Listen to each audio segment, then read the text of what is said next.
The Empire State Aerosciences Museum houses a F-4 Phantom, designed during the 1950s as a carrier-based interceptor for the U.S. Navy.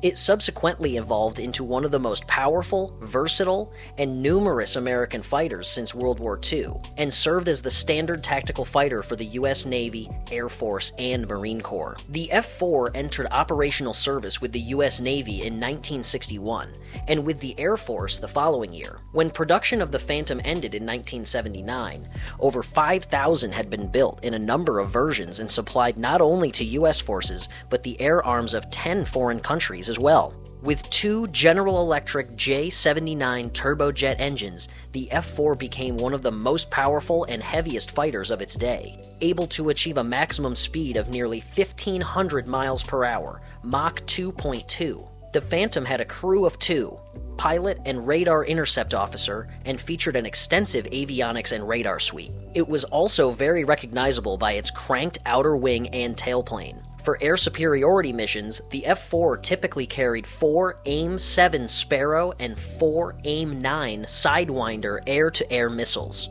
For ground attack missions, it could carry up to 15,000 pounds of bombs. Most F-4s were not equipped with an internally mounted gun, which presented a major disadvantage during a close-range dogfight. During its operational career, the F-4 was closely associated with the Vietnam conflict, where it emerged as a jack-of-all-trades fighter, performing air superiority, ground attack, defense suppression, and reconnaissance missions. The F-4 was eventually retired from operational service by the U.S. Air Force in 1996, being replaced by the F-15 Eagle and the F-16 Fighting Falcon.